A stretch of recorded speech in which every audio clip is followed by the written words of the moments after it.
9월 21일 월요일 날마다 솟는 샘물 큐티 본문은 고린도전서 14장 26절에서 40절입니다. 고린도 교회는 여러 가지 은사를 풍족하게 받은 교회였습니다. 하지만 성령의 은사를 겸손한 마음으로 활용하지는 못했습니다. 성도들은 자신을 자랑하고 주장하기 위해 은사를 사용했기 때문입니다. 자신만이 하나님의 진리를 깨달은 것처럼 교만한 자세로 말하고 행동한 결과 고린도 교회에는 영적인 무질서와 혼란이 찾아왔습니다. 바울은 교회에 유익을 주는 방언이 되기 위해서는 차례대로 질서 있게 말하고 반드시 통역할 사람이 있어야 한다고 말합니다. 하나님의 말씀을 가르쳐 깨닫게 하는 예언도 그것이 하나님으로부터 온 것이 맞는지 하나님의 뜻에 합당한 것인지 분별하라고 가르칩니다.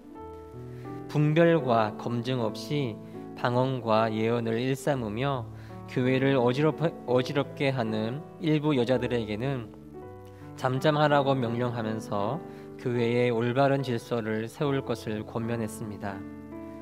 바울이 가장 중요시한 것은 어떤 일을 하든지 그것으로 교회의 덕을 세우는 것인데 이것을 위해 필요한 것이 바로 질서와 제한이었습니다.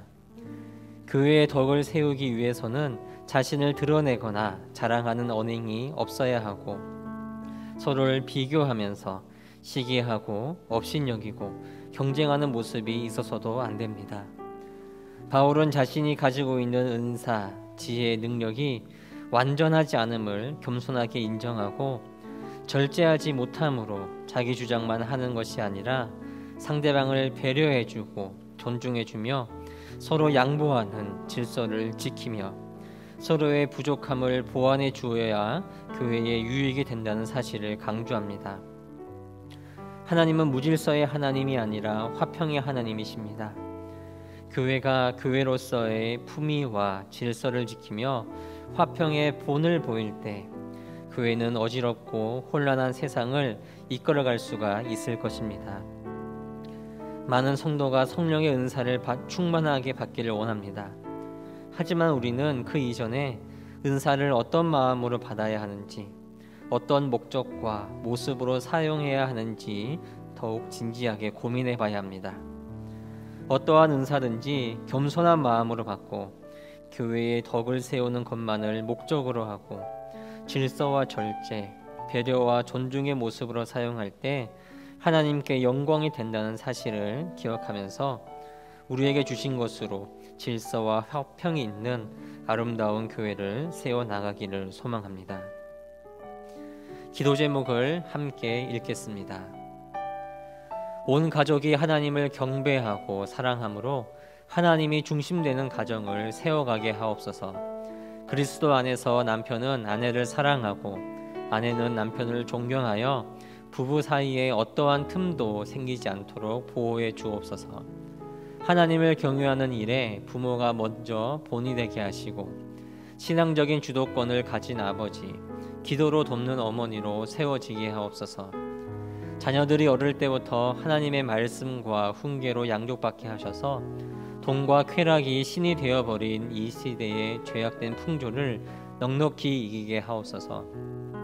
자녀들이 어릴 때부터 예수님을 만나 평생 주님과 동행하게 하시고 주님이 주신 사명과 비전을 발견하여 쓰임받는 인생 되게 하옵소서. 코로나19의 재확산으로 인해 일상의 평온이 또다시 깨졌습니다. 불안감이 떠나지 않으면서 사람들이 점점 더 두려움의 깊은 수렁으로 빠져들고 있습니다. 바람과 풍랑에 시달리던 제자들에게 두려워하지 말라 하셨던 주님의 음성을 우리에게도 들려주옵소서. 주님의 능력으로 코로나19로 인한 모든 불안과 두려움의 풍랑을 잔잔케 해 주옵소서. 유월절 어린 양의 피가 죽음의 공포를 물리칠 것처럼 십자가 보혈의 피로 두려움 가운데 있는 인생들을 구원하여 주옵소서. 십자가 보혈의 능력으로 모든 것이 멈춰서 버린 이 땅을 다시 한번 고쳐주시고 새롭게 해 주옵소서. 에스겔 골짜기의 마른 뼈들이 성령의 능력으로 살아나 하나님의 군대를 일으켜 세워졌던 것처럼 하나님이 베푸시는 크신 자비와 긍휼로 예전에 누렸던 평범한 일상이 회복되게 해 주옵소서. 함께 읽으신 기도 제목과 각자의 기도 제목을 가지고 기도의 자리로 나아가도록 하겠습니다. 주님과 함께 동행하는 복된 한 날 되시기 바랍니다.